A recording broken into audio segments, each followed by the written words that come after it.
Hello दोस्तों, स्वागत है आपका अपने यूट्यूब चैनल नौकरी सेशन पर। उम्मीद करता हूं कि आप लोग स्वस्थ होंगे और अपनी पढ़ाई अच्छे से कर रहे होंगे। तो आज की हमारी वीडियो काफ़ी इंपॉर्टेंट रहने वाली है। आज हम बात करेंगे एसएससी एमटीएस एंड हवलदार की जो 2023 वाली वैकेंसी है, ठीक है, इसकी फाइनल एक्सपेक्टेड कट ऑफ के बारे में आज हम बात कर रहे होंगे। साथ ही साथ हम बात करेंगे कि आपको जो है इस बार कितना नॉमिनेशन मिल सकता है और कितने नंबर पर जो है आपका फाइनल सिलेक्शन इस बार हो सकता है। इसी के साथ हम जो है यहाँ पर ईजी शिफ्ट और हार्ड शिफ्ट की बात कर रहे होंगे, ठीक है। शिफ्ट वाइज एवरेज स्कोर में मैं आपको बताऊँगा।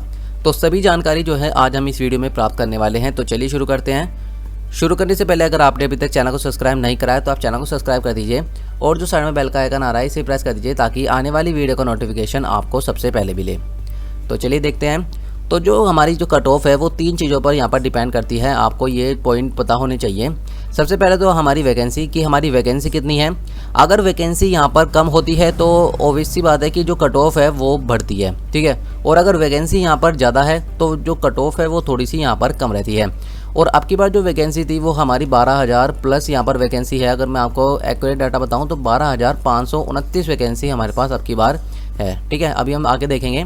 इसी के साथ जो दूसरी पॉइंट यहाँ पर होता है ये होता है अटेंडेंस, कि बच्चे जो है यहाँ पर कितने पेपर देने जा रहे हैं, ठीक है। ऐसा नहीं है कि फॉर्म कितनों ने भरा ये इस चीज़ पर डिपेंड नहीं करता है, पेपर कितने देने जा रहे हैं ये इस चीज़ पर डिपेंड करता है, ठीक है। तो कट ऑफ जो है आपकी अटेंडेंस पर भी वेरी करती है। इसी के साथ जो है जो कट ऑफ है हमारी वो एग्ज़ाम लेवल पर भी वेरी करती है। अगर एग्ज़ाम का लेवल थोड़ा सा यहाँ पर टफ देखने को मिलता है जो कट ऑफ तो यहाँ पर थोड़ी सी कम जाने को देखने को मिलती है। लेकिन अगर एग्ज़ाम का लेवल थोड़ा सा यहाँ पर कम होता है तो कट ऑफ जो है वहीं की वहीं बढ़ जाती है। जैसा कि हमने लास्ट एसएससी एमटीएस में देखा था, जो आपका पिछला एमटीएस हुआ था जिसमें कि लगभग 7500 प्लस वैकेंसी थी, उसमें अगर आपने लेवल देखा होगा तो उसका लेवल जो है बहुत ही इजी लेवल था। लेकिन उसी हिसाब से जो है कट ऑफ बहुत ज़्यादा यहाँ पर हाई गई थी, ठीक है। झारखंड की तो अगर आपको याद होगा कि झारखंड की जो कट ऑफ है वो 97 चली गई थी आउट ऑफ 100। तो आप देख सकते हैं कि एग्ज़ाम का लेवल और झारखंड में वैकेंसी भी कम थी। तो देखा आपने कि यहाँ पर वैकेंसी भी कम है और जो एग्ज़ाम का लेवल है वो भी इजी था। तो जो कट ऑफ है वो काफ़ी यहाँ पर हाई चली जाती है। तो कट ऑफ जो है वो 3 चीज़ों पर डिपेंड करती है। आज हम इन्हीं 3 चीज़ों को देखकर जो है अपने कट ऑफ का एनालिसिस करेंगे। सबसे पहले तो हम यहाँ पर वैकेंसी देखते हैं। वैकेंसी तो आपको पता ही होगा कि आपके 18 से 25 साल की एज ग्रुप में 9,329 वैकेंसी आई हुई है, जिसमें आपकी यूआर की 4,115, ओबीसी की 2,505, एससी की आपकी 1,051, एसटी की आपकी 679, ओबीसी की 979, ठीक है, यहाँ पर 979। अगर हम 18 से 27 साल एज ग्रुप की बात करते हैं तो जो आपकी यहाँ पर वैकेंसी आई हुई है ये है 2,665, ठीक है। बाकी आप कैटेगरी वाइज देख सकते हैं UR, OBC, SC, ST, EWS. अगर हम हवलदार की बात करते हैं तो हवलदार की जो अब की बार वैकेंसी आई हुई है वो बहुत कम आई हुई है, 529 वैकेंसी हैं। पिछली बार अगर आपको याद होगा कि एसएससी एमटीएस, जिन्होंने पिछली बार का एसएससी एमटीएस दिया होगा, ठीक है, आपको पता होगा कि जो एसएससी एमटीएस और हवलदार की जो कट ऑफ है वो ज़्यादा डिफरेंस नहीं रहा था और जो वैकेंसी है वो भी यहाँ पर लगभग सिमिलर थी। 3,500 के लगभग यहाँ पर 3,000 के लगभग यहाँ पर वैकेंसी थी हवलदार और एमटीएस की। तो हवलदार की वैकेंसी जो है वो पिछली बार काफ़ी अच्छी आई हुई थी, लेकिन अब की बार सिर्फ यहाँ पर आपकी 529 वैकेंसी आई हुई है, ठीक है। अगर हम टोटल यहाँ पर बात करते हैं तो यूआर के आप देख सकते हैं, ओबीसी की, एससी, एसटी और ईडब्ल्यूएस। तो अब की बार जो हमारे पास टोटल वैकेंसी है वो है 12,529। तो 12,529 पर जो है आपका अब की बार सिलेक्शन होने वाला है। वैकेंसी तो यहाँ पर काफ़ी अच्छी है, तो कट ऑफ भी यहाँ पर थोड़ी सी कम ही जाने की उम्मीद है अभी तक के पॉइंट ऑफ व्यू से। अगर हम यहाँ पर वैकेंसी को देखें तो अभी हम आगे और भी चीज़ें यहाँ पर डिस्कस करेंगे, आप देखते रहिएगा। अगर हम टोटल फॉर्म की बात करते हैं तो जो आरटीआई का रिप्लाई आया था उसके अकॉर्डिंग अगर हम टोटल फॉर्म की बात करते हैं तो आपके 54,73,000 और 969 जो है यहाँ पर आपके टोटल फॉर्म डाले थे। ये आरटीआई रिप्लाई के अकॉर्डिंग ही मैं आपको बता रहा हूँ। अगर यहाँ पर हमारी वैकेंसी कितनी थी तो 12,529 आपकी वैकेंसी है, ठीक है। तो अगर हम इसके अकॉर्डिंग पर सीट कंपटीशन की बात करते हैं, जो आपका शुरू में कंपटीशन था तो लगभग 436 बच्चे एक सीट पर यहाँ पर कंपटीशन में थे, ठीक है, एक सीट पर। लेकिन अब जो है यहाँ पर अटेंडेंस अगर हम की बात करें कि मतलब 54 लाख में से बच्चे देने कितने गए पेपर, तो ये भी आरटीआई के रिप्लाई के अकॉर्डिंग मैं आपको बता रहा हूँ। तो यहाँ पर लगभग 22,77,997 बच्चे जो है यहाँ पर पेपर दिया था एसएससी एमटीएस का।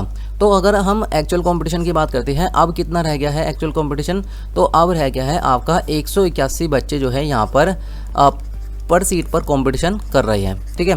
लेकिन अभी भी आपको पता है कि आपका जो है यहाँ पर फिजिकल रह गया है अभी, तो इसमें भी अभी बच्चे बाहर होंगे। इसके बाद आपकी जो है यहाँ पर फाइनल कट ऑफ भी लगनी है। तो ये जो चीज़ें हैं यहाँ पर अभी जितने ये बच्चे बचे हैं जो 181, क्योंकि नौकरी तो केवल 12,529 को ही मिलनी है, ठीक है। 22,70,997 बच्चों ने पेपर दिया है, सबको नौकरी ना मिलकर, ठीक है। केवल 12,529 बच्चों को ही यहाँ पर नौकरी मिलेगी, ठीक है। तो कट ऑफ जो है इसके अकॉर्डिंग अगर हम देखें तो यहाँ पर मतलब इतनी भी कम नहीं जाएगी कि आपकी मतलब जो बाकी यहाँ पर चैनल बता रहे हैं कि इतनी कम चली जाएगी।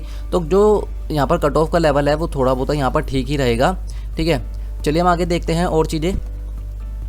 इसके बाद यदि हम यहाँ पर बात करें आपकी जो अब की बार आपका कट ऑफ लगने वाली है वो आपकी सेशन 2 पर लगने वाली है। ये भी बहुत बड़ा फैक्टर है आपका, ठीक है, क्योंकि आपको पता है कि जो आपका सेशन 1 है वो आपका इंग्लिश और जीके जीएस का है, ठीक है। और इसमें आपके 75 क्वेश्चन थे, ठीक है। तो 150 क्वेश्चन पर जो है आपकी अब की बार कट ऑफ लगेगी। साथ ही साथ यहाँ बच्चों का डाउट हो रहा था क्या कि आपकी सेशन 1 की कट ऑफ लगेगी क्या, तो यहाँ पर आप देख सकते हैं, यहाँ पर बिल्कुल साफ लिख रखा है candidate in session 1 will be evaluated first and performance in session 2 would be evaluated only if a candidate qualify in session 1, ठीक है। तो यानी कि अगर आप सेशन 1 को क्वालिफाई करते हैं तभी आपका सेशन 2 यहाँ पर चेक किया जाएगा, यानी कि जो आपकी यहाँ पर कट ऑफ लगने वाली है वो केवल सेशन 2 के अकॉर्डिंग ही यहाँ पर लगेगी, ठीक है। अगर हम यहाँ पर मिनिमम क्वालिफाइंग बात करते हैं तो यूआर की जो है यहाँ पर 30% रखा गया है।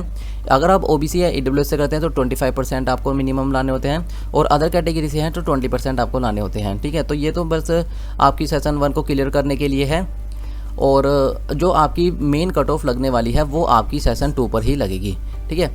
चलिए हम आगे बात करते हैं। इसके बाद हम यहाँ पर शिफ्ट वाइज एवरेज स्कोर की बात कर लेते हैं। तो ये रैंक आईक्यू का आपका डाटा है, ठीक है। 1 लाख बच्चों का ये डाटा है, इसमें से मैंने यहाँ पर कुछ लिया है, ठीक है। तो मैं इसका क्रेडिट जो है वो रैंक आईक्यू को ही देना चाहूँगा, ठीक है। अगर यहाँ पर आप देख रहे होंगे कि आपकी जो 16/5/2023 की सेकंड शिफ्ट थी, इसका जो एवरेज स्कोर बन रहा है वो 92.18 बन रहा है, ठीक है। और अगर हम सबसे ईजीएस्ट शिफ्ट की बात करते हैं तो यहाँ पर जो है मतलब ये ईजीएस्ट शिफ्ट नहीं है, ये केवल रैंक आईक्यू का डाटा है। अभी मैं आपको ईजीएस्ट शिफ्ट बताऊँगा कौन सी थी, ठीक है। तो जो आपकी 4/5/2023 की थर्ड शिफ्ट थी उसका जो एवरेज स्कोर बन रहा है वो 63 बन रहा है, ठीक है। बाकी आप देख सकते हैं सभी शिफ्ट का, यहाँ पर 18 तारीख की शिफ्ट है इसका 89 बन रहा है, ठीक है। ये 8 तारीख की शिफ्ट है सेकंड शिफ्ट का 86 बन रहा है। तो मतलब जो हमारा एवरेज स्कोर बन रहा है वो 980 से लेकर और 100 के बीच में यहाँ पर बन रहा है, ठीक है।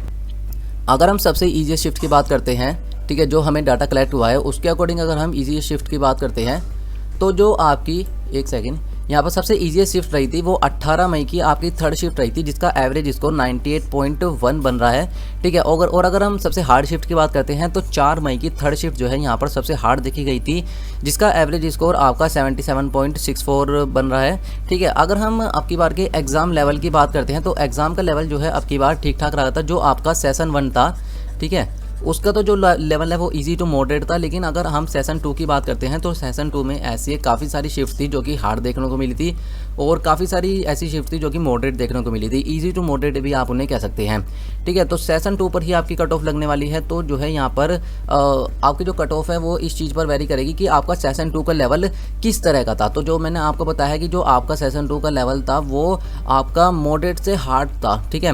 कोई शिफ्ट आपकी मॉडरेट थी, कोई इजी होगी, मुझे तो कोई इजी वैसे लगी नहीं, क्योंकि जीएस जो है वो काफ़ी यहाँ पर अच्छी पूछी जा रही थी। पिछला जो है यहाँ पर जो आपके करंट अफेयर्स है वो भी काफ़ी अच्छी पूछी जा रही थी, पिछला डाटा यहाँ पर लिया जा रहा था, ठीक है। तो मतलब सेशन 2 काफ़ी इस बार वेरी करेगा, ठीक है। अगर हम यहाँ पर नॉर्मलाइजेशन की बात करते हैं तो आप जो है यहाँ पर ईजी शिफ्ट और हार्ड शिफ्ट में अंतर देख सकते हैं। कितना अंतर है, तो लगभग यहाँ पर आपका ये 20 पॉइंट यहाँ पर 46 का अंतर है, ठीक है। 20.46 का यहाँ पर आपको अंतर देखने को मिलेगा इनमें। तो मतलब अगर हम यहाँ पर हार्ड शिफ्ट के नॉर्मेशन की बात करें तो लगभग जो आपको सबसे ज़्यादा नॉर्मेशन देखने को मिलेगा वो लगभग आप मानकर चलिए कि 15 से 18 नंबर तक का आपको नॉर्मेशन मिल सकता है, ठीक है। ये मैं हार्ड शिफ्ट की बात कर रहा हूँ सिर्फ, ठीक है। आप ऐसा नहीं है कि हर शिफ्ट में आपको 15 से 18 नंबर मिलेंगे, ऐसा नहीं होता है। किसी में आपको 10 मिल जाएंगे, किसी में 12 मिल जाएंगे, किसी में 6 भी मिलेंगे, किसी में 7 मिलेंगे। अगर हम ईजी शिफ्ट की बात करें तो इसमें 1-2 नंबर भी आपको मिल सकते हैं, 5-6 नंबर भी आपको मिल सकते हैं। लेकिन जो हम मैक्सिमम यहाँ पर बात कर रहे हैं नॉर्मेशन की वो तो लगभग आपको 15 से 18 नंबर तक मिल जाएगा हार्ड शिफ्ट में, ठीक है। तो ये भी जो है यहाँ पर कट ऑफ पर काफ़ी ज़्यादा वेरी करेगा इस चीज़ पर। अगर हम बात करते हैं अब कट ऑफ की, ठीक है। तो कट ऑफ की अगर हम बात करते हैं तो सबसे पहले हम यहाँ पर रो मार्क्स देखेंगे और उसके बाद मैं आपको नॉर्मल स्कोर बताऊंगा कि आपके जो है यहाँ पर नॉर्मल होकर कितने नंबर यहाँ पर बन सकते हैं। ठीक है। तो ये जो कट ऑफ मैं अभी आपको बता रहा हूँ ये मेरे पॉइंट ऑफ व्यू से है, जो मैंने डाटा कलेक्ट करा है। ठीक है, उसके अकॉर्डिंग ही मैं आपको ये कट ऑफ बताऊंगा। अगर आपको ये कट ऑफ सही नहीं लगती है तो आप मुझे नीचे कमेंट करके जरूर बताइएगा कि आपके अकॉर्डिंग जो है कट ऑफ कितनी रह सकती है और आपके कितने नंबर बन रहे हैं, ये भी आप मुझे बताइएगा। ठीक है, और आपको कौन सा स्टेट चाहिए, ठीक है, आप कौन सी स्टेट से, कौन सा स्टेट आपको चाहिए, ये भी आप मुझे नीचे ज़रूर बताइएगा। ठीक है, इससे मुझे पता चलता है कि आप जो है यहाँ पर जो मेरी वीडियो है वो कौन से स्टेट के बच्चे देख रहे हैं और कहाँ से आप जो है बिलोंग करते हैं। अगर हम यूआर की बात करते हैं तो यूआर की अगर हम रो स्कोर की बात करते हैं तो लगभग 110 के अकॉर्डिंग जो है यहाँ पर आपकी कट ऑफ रह सकती है। ठीक है, अगर हम ओबीसी की बात करते हैं तो ओबीसी में यदि आपके 108 नंबर तक बन जाए तो आपको जो है यहाँ पर सिलेक्शन हो सकता है।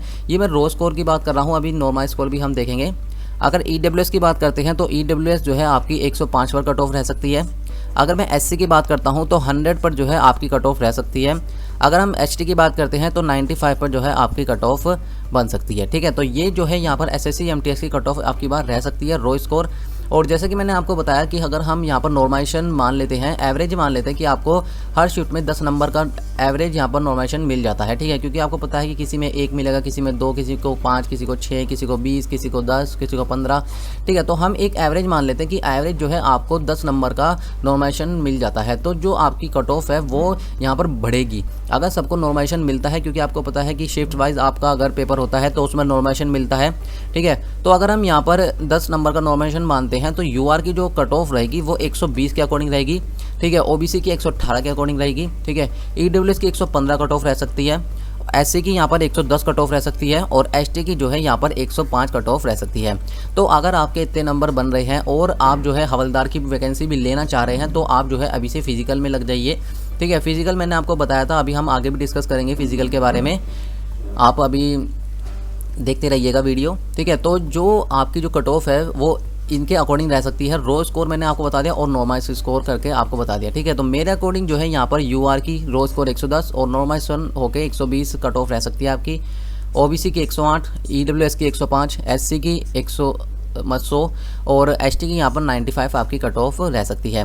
ठीक है, तो ये जो है मैंने डाटा कलेक्ट करके आपको कट ऑफ का एनालिसिस करा है, तो आप भी मुझे ज़रूर बताइएगा कि आपके अकॉर्डिंग क्या कट ऑफ रह सकती है।